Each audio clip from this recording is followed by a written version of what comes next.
Hello students, कैसे हो आप सब।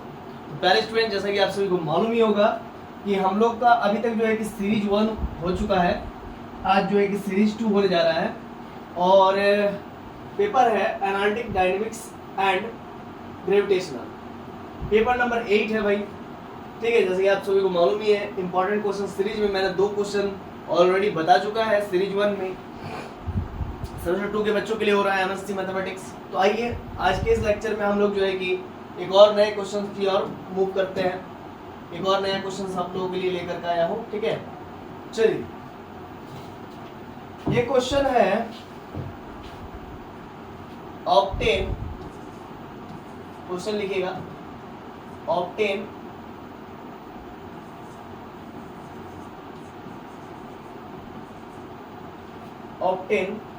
the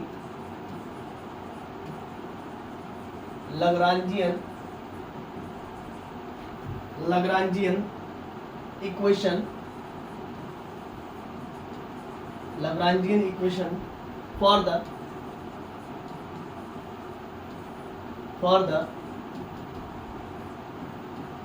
simple pendulum.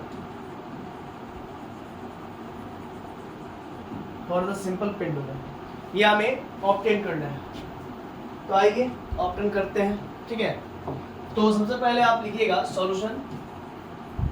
सॉल्यूशन लिखने के बाद फिगर ड्रॉ करना पड़ेगा, ठीक है।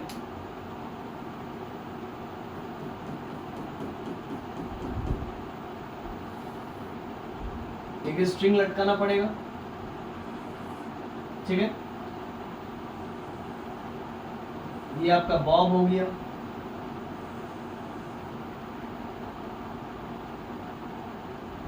ठीक।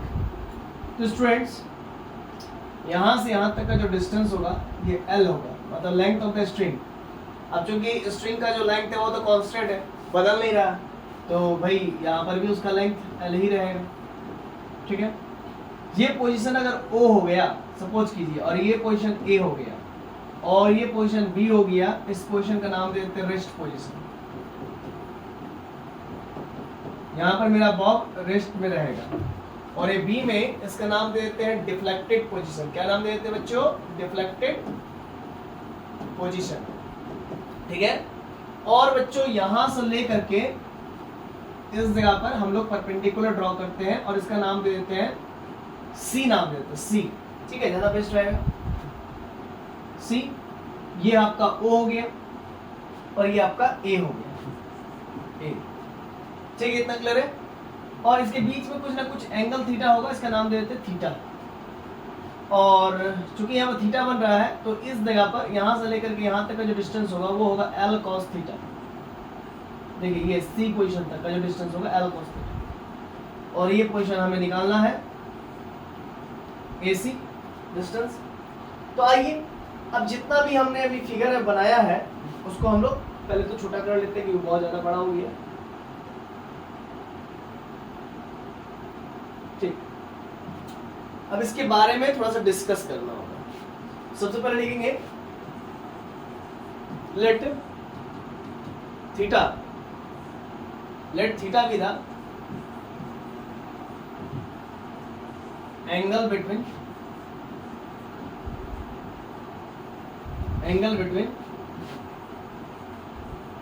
rest position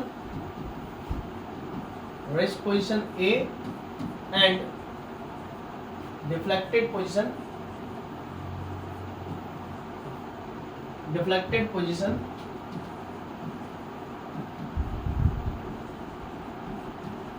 B।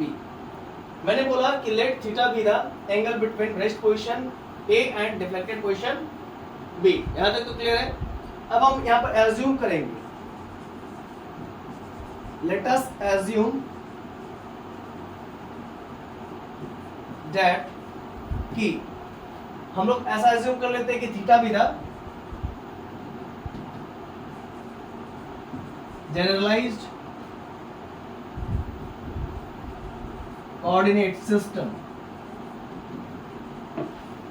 क्योंकि इसी को जनरलाइज कोऑर्डिनेट सिस्टम मान करके ही हम लोग डिफरेंशिएशन वगैरह, पार्शियल डेरिवेटिव वगैरह ले ला करके हम लोग लैग्रांजियन इक्वेशन वगैरह पुट करेंगे तो वहां से हम लोग को एक लैग्रांजियन इक्वेशन मिलेगा। फिर हम लोग को एक एंगुलर सिंपल हार्मोनिक मोशन का इक्वेशन मिलेगा। फिर इसी की मदद से हम लोग को जो है कि टाइम इंटरवल का भी फॉर्मूला मिलेगा। तो ये थीटा को जनरलाइज्ड कोऑर्डिनेट मानना बहुत जरूरी है। सबसे पहले हमने फिगर बना लिया, जो जो चीज़ है उसके बारे में लिख दिया। थीटा एक एंगल है रेस्ट पोजीशन और जो डिफ्लेक्टेड पोजीशन के बीच का, इतना तो हो गया ये सारा का सारा। इसके बाद वाला जो लाइन लिखेंगे बड़ा ही रहना, ठीक है, जो भी ठीक है। तो लेट अस अज्यूम, ये हमने अज्यूम कर लिया है। अब आगे की और हम लोग थोड़ा सा डिटेल डील करना पड़ेगा, ठीक है। अब एल के बारे में बताना पड़ेगा। Let L be the length of the string, so जो इसका काइनेटिक एनर्जी होगा वो क्या होगा, उसके बारे में बोल रहे हैं हम लोग, बात कर रहे हैं। तो टी मानेंगे, काइनेटिक एनर्जी को टी मानेंगे। हालांकि काइनेटिक एनर्जी के से ही रिप्रेजेंट करते हैं, बट यहाँ पर टी मान के चलेंगे क्योंकि L = T - B हम लोग जब लैग्रांजियन इक्वेशन लिखेंगे तो वहाँ पर काम आएगा। लैग्रांजियन इक्वेशन लिखेंगे तो वहाँ पर काम आएगा, इसी वजह से हम लोग टी मानेंगे के को। और काइनेटिक एनर्जी का फॉर्मूला होता है हाफ mv²। तो m है ना, v² में क्या हो जाएगा, v के जगह पर थीटा डॉट l का होल स्क्वायर। तो आप कहेंगे कि ये कैसे हो गया, तो आइए समझाते हैं। देखिए स्टूडेंट, आर्क लेंथ बराबर ये थीटा बराबर क्या होता है, आर्क लेंथ y का रेडियस। तो student this implies that arc length बराबर क्या हो जाएगा फिर थीटा इंटू रेडियस। रेडियस क्या हो जाएगा इस आर्क का, इस आर्क का रेडियस क्या हो जाएगा, एल है ना, तो एल हो जाएगा। अब चूंकि हम लोग क्या जानते हैं, यहाँ पर हमको देना क्या पड़ेगा, वेलोसिटी देना पड़ेगा। बात समझ रहे ना, क्या चाहिए, वेलोसिटी चाहिए ना भाई, हाफ mv² मेरे भाई, हाफ mv², ठीक है। और एल क्या है, कांस्टेंट है। ये हमारा आर्क लेंथ का वैल्यू आ चुका है क्या, थीटा एल। अब आप कहोगे ये आर्क लेंथ का जो वैल्यू है, ये आर्क लेंथ, इसको आप क्यों लिए, आप कहोगे ना आर्क लेंथ क्यों ले रहे हो। अरे भाई मेरे, इसी आर्क लेंथ पे ना मेरा मूव करेगा बॉब, ऊपर नीचे, ठीक है। तो जब हम इसको डिफरेंशिएट कर देंगे, क्योंकि थीटा और एल आ चुका है, अब इसको हम डिफरेंशिएट कर देंगे तो ये वेलोसिटी में बदल जाएगा, क्योंकि एक बार डिफरेंशिएशन करने पर वेलोसिटी में बदलता है, दो बार डिफरेंशिएशन करने पर एक्सेलरेशन में बदलता है। और एल जो है ना बाबू आपका कांस्टेंट है, वो बदल नहीं रहा है ना, वो कांस्टेंट है, वो बदल नहीं रहा है। इसी वजह से उसको हम लोग साइड कर देंगे, अभी वेरिएबल के साथ है इसीलिए वो कोफिशिएंट ट्रीट होगा। एल को छोड़ देंगे। अब थीटा का डेरिवेटिव ले लेंगे तो क्या हो जाएगा, थीटा डॉट हो जाएगा और ये एल हो जाएगा। और थीटा डॉट का मतलब क्या होता है, वेलोसिटी, क्योंकि थीटा यहाँ पे जनरलाइज्ड कोऑर्डिनेट है ना, इसी वजह से ये वेलोसिटी हो जाएगा। थीटा डबल डॉट का मतलब हो जाएगा एक्सेलरेशन। तो आई होप आपको बातें समझ में आ गई होगी। तो वेलोसिटी के लिए एल इंटू थीटा डॉट रखना पड़ेगा, क्योंकि आर्क लेंथ पर बात हो रहा है, वेलोसिटी पर आर्क लेंथ पर बात हो रहा है वेलोसिटी का, इसी वजह से theta dot L square. I hope आपको बातें समझ में आ गई होगी। आइए फिर आगे बढ़ते हैं और इसी को लिखेंगे t equals to k equals to 1/2 m theta dot का स्क्वायर और L square, where m equal to mass of the bob, ठीक है। अब आगे बात करना होगा, ठीक है, आगे बात करना। देखिए सर, यहां तक तो क्लियर है आप लोग। ये जो बी पोजीशन पे मेरा डिफ्लेक्टेड पोजीशन कह रहे हैं और ए पोजीशन पर हम लोग रेस्ट पोजीशन कह रहे हैं, तो भाई पेंडुलम यहां से मूव करता हुआ इस बी पोजीशन पे तो आ ही गया होगा ना, थोड़ा बड़ा करना पड़ेगा, अभी तो समझा पाएंगे। देखिए पेंडुलम आपका मूव कर रहा है, सबसे पहले बात समझिए, पेंडुलम आपका मूव कर रहा है, पेंडुलम नहीं बॉब मूव कर रहा है। तो ये आपका क्या है भाई, बॉब है। बॉब ए से बी में तो गया होगा, जब बी में गया होगा सर तो फिर बी से ए में भी तो आया होगा ना। तो जब बी से ए में आएगा तो इसका जो मास है ना वो धीरे धीरे डिक्रीज करेगा, फॉल एंड डाउन होगा, है ना, थ्रू द वर्टिकल डेप्थ सी ए मतलब देखिए लॉजिक समझिएगा, ये अभी इसका पोजीशनिंग यहाँ पर है, ये घटते फिर ए पर आएगा। तो ये वर्टिकल डेप्थ कहीं ना कहीं मतलब इसका क्या हो रहा है, यहां से लेकर के यहां तक बढ़ गया वर्टिकल डेप्थ, ठीक है, बात समझ में आ रहा है कि नहीं आ रहा। तो थ्रू द वर्टिकल डेप्थ हम कह सकेंगे कि इसका मास क्या होगा, फॉल डाउन होगा, कम होगा। अब यहाँ पर होगा तो कुछ होगा, यहाँ पर होगा तो कुछ होगा, यहाँ पर होगा तो कुछ होगा, यहाँ पर होगा तो कुछ होगा। तो वही चीज हम लोग अभी लिखने वाले हैं लाइन में, लैंग्वेज में। तो चलिए लैंग्वेज में लिखते हैं।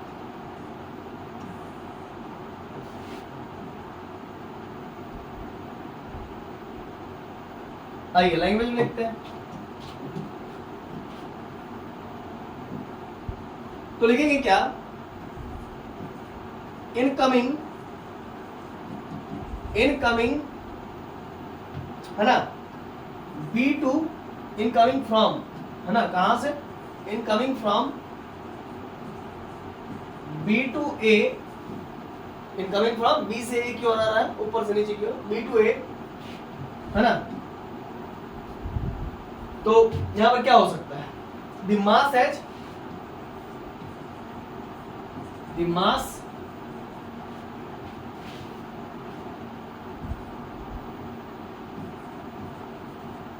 has fallen, है ना, fallen down,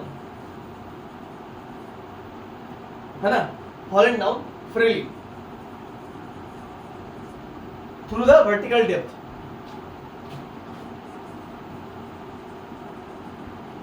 through the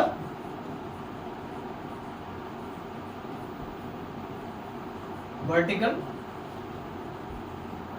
depth. और उस डेप्थ का नाम क्या हो जाएगा, सी। आइए देख लेते हैं, यही तो सी डेप्थ है ना, यही तो सी डेप्थ है आपका, दिख रहा है कि नहीं, हाँ यही सी डेप्थ है। इसी के अकॉर्डिंग जो है कि मास क्या होगा, कम होते जाएगा। ठीक है, आइए आगे बढ़ते हैं। तो incoming from B to A, the mass has fallen down freely through the vertical depth C। समझ गए? अब इसके अकॉर्डिंग इसका कुछ ना कुछ पोटेंशियल एनर्जी होगा भाई, अब गिरेगा तो पोटेंशियल एनर्जी तो होगा ही होगा। तो उसके लिए क्या होगा, V को हम लोग पोटेंशियल एनर्जी मानेंगे, हम लिख लेते हैं पोटेंशियल। तो पोटेंशियल क्या होगा, इसको V कह रहे हैं। पोटेंशियल एनर्जी का जो फॉर्मूला होता है mgh, मास, ग्रेविटी 9.8 मीटर पर सेकंड स्क्वायर और हाइट जहां से वो गिर रहा है ना। और आप पृथ्वी के सेंटर में जाएंगे तो वहां पर 10 आ जाता है, 10 मीटर पर सेकंड स्क्वायर हो जाता है g का वैल्यू। ठीक है, और ऐसे एज यूजुअल में 9.8 होता है। तो ये हो जाएगा mg और h का वैल्यू आपका c है, तो ये mg और ca का जो वैल्यू हो जाएगा वो क्या होगा, ध्यान देना पड़ेगा। सी ए मतलब OA माइनस OC। अब इसको बढ़ा कर देखना पड़ेगा, तो आप देख लेंगे OA माइनस का OC,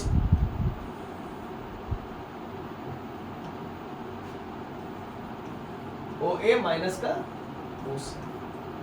OA का जो वैल्यू है ना सर, क्या है जरा देखिए तो, OA का वैल्यू है L minus L cos theta, ये हो जाएगा L माइनस का L cos थीटा। और यहाँ पर कॉमन ले लेते हैं mgl 1 माइनस का cos थीटा। ठीक है, अब यहाँ पर लिखेंगे now by the Lagrangian equation then we have. Lagrangian equation क्या होता है बच्चों, L equals to T minus का V होता है, ये फॉर्मूला होता है लैग्रांजियन इक्वेशन का। तो यहाँ पर L इक्वल्स टू 1/2 T का वैल्यू m थीटा डॉट का ऐसा करते हैं ना, थीटा डॉट का स्क्वायर L का स्क्वायर माइनस V के जगह पर आपका हो जाएगा, पोटेंशियल की जगह पर mgl 1 माइनस का cos थीटा। ठीक है, अब आप इसको आप इक्वेशन 1 मान सकते हैं। ठीक है, आप लिखेंगे since we no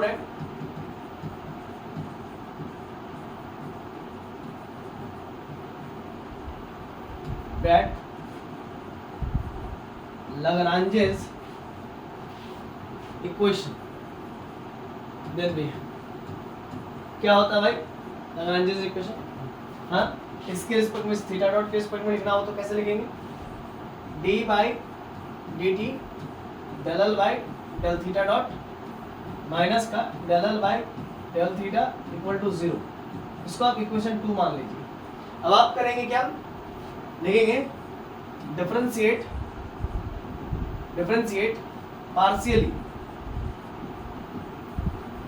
partially equation 1 with respect to theta dot, है ना? थीटा डॉट के रिस्पेक्ट में आप डिफरेंशिएट करेंगे, देन वी गेट, तो हम लोग हासिल होगा क्या होगा सर? देखिए तो होगा क्या, del L by del theta dot equals to 1/2 m बाहर होगा, और जो कांस्टेंट है ना मास तो फिर कांस्टेंट की तरह ट्रीट होगा यहाँ पर, क्योंकि थीटा डॉट के रिस्पेक्ट में करेंगे ना पार्शियली ना, और एल भी कांस्टेंट ट्रीट होगा क्योंकि थीटा डॉट के रिस्पेक्ट में करना है। ये थीटा डॉट का क्या हो जाएगा, 2 थीटा डॉट हो जाएगा, और एल स्क्वायर का L D T L square होगा, और माइनस का इधर 0 हो जाएगा क्योंकि यहाँ पर क्या है cos थीटा है ना, और यहाँ वो थीटा डॉट के रिस्पेक्ट में डिफरेंशिएशन करना है, तो ये तो 0 ही होगा। आइए आगे बढ़ते हैं फिर। दिस इम्प्लाइड है del L by del theta dot, ये 2 से 2 कैंसिल होगा तो बचेगा m थीटा डॉट और l स्क्वायर बचेगा। इसको इक्वेशन नंबर 3 मान लेंगे। फिर लिखेंगे अगेन डिफरेंशिएट या डिफरेंशिएटिंग, अगेन डिफरेंशिएटिंग पार्शियली, है ना, partially equation 1 with respect to किसके रिस्पेक्ट में भाई?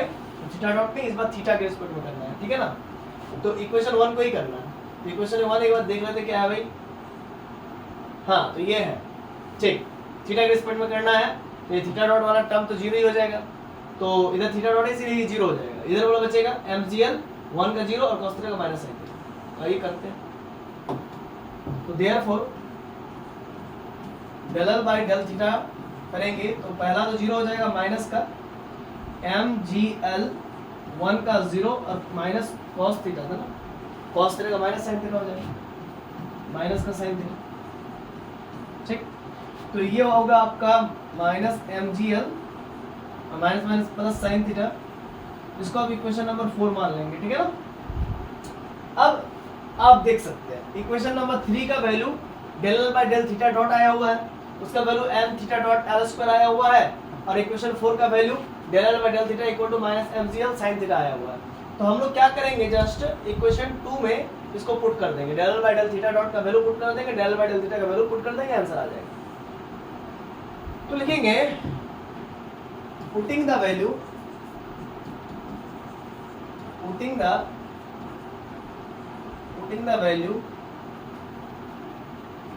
Equation 3 and 4 in equation 2, then we get, मैंने कहा पुट करेंगे इक्वेशन 3 का और इक्वेशन 4 का वैल्यू को इक्वेशन नंबर 2 में, तब हम लोग का हासिल होगा। तो क्या है equation number 2, d by d t है, और del L by del theta dot है, तो del L by del theta dot का वैल्यू ऊपर से हम लोग देख के लिख लेंगे m theta dot L square minus का del L by del theta था, del L by del theta का वैल्यू है माइनस mgl साइन थीटा और इक्वल टू का 0, ठीक है ना स्टूडेंट्स। आगे बढ़ जाते हैं।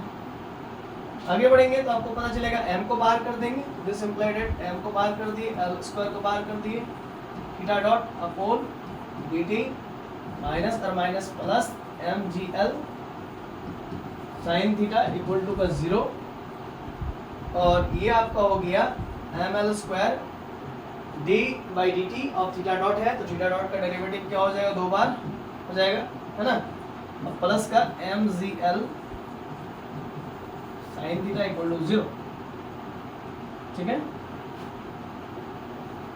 अब आइए आगे स्टूडेंट्स, हम लोग यहाँ पर m और l कॉमन ले लेंगे तो बचेगा l थीटा डॉट प्लस, यहाँ पर m और l कॉमन ले लेंगे तो g साइन थीटा बचेगा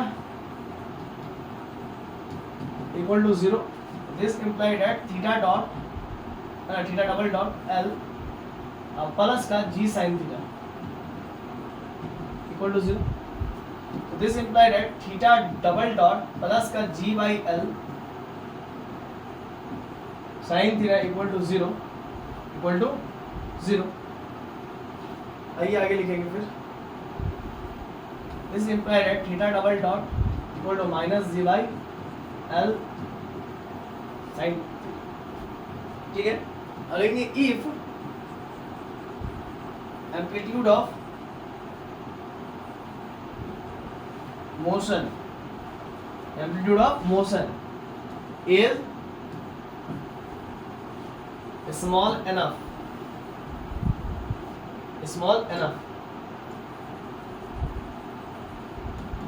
then तब क्या हो जाएगा, साइन थीटा तब रफली इक्वल टू हो जाता है थीटा का, ठीक है। फिर इसके नियमानुसार अब यहाँ पर क्या हो जाएगा, therefore theta double dot equals to minus G by L theta, ये आ जाएगा, साइन थीटा का बदले थीटा आ जाएगा। तो ये जो चीज है ना, ये रिप्रेजेंट करेगा the above equation represents equation of angular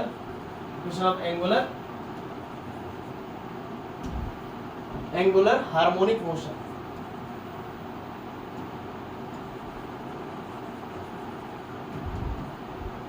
angular harmonic motion को रिप्रेजेंट कर रहा है ये theta double dot, harmonic motion. ये अब equation represents equations of angular harmonic motion. हो गया। अब आइए आगे बढ़ते हैं। इसमें लिखना होगा हम लोग को फिर इसका बॉब ने जो टाइम इंटरवल लिया उसके बारे में, where capital T is time interval, या ऐसे लिख सकते हैं आप, right? Capital T represents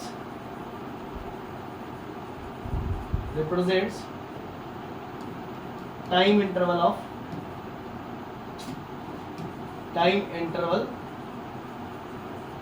of the bob, है ना, of the bob, and it is obtained by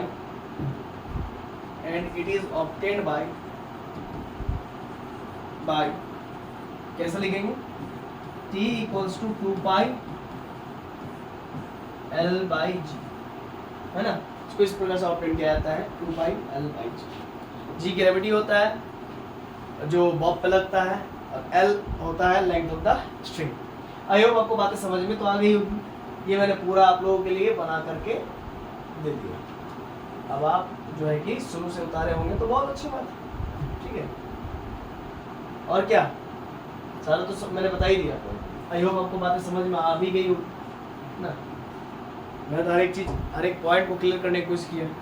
चलिए मिलते हैं नेक्स्ट वीडियो लेक्चर में, तब तक के लिए जोहार, जय हिंद, जय भारत।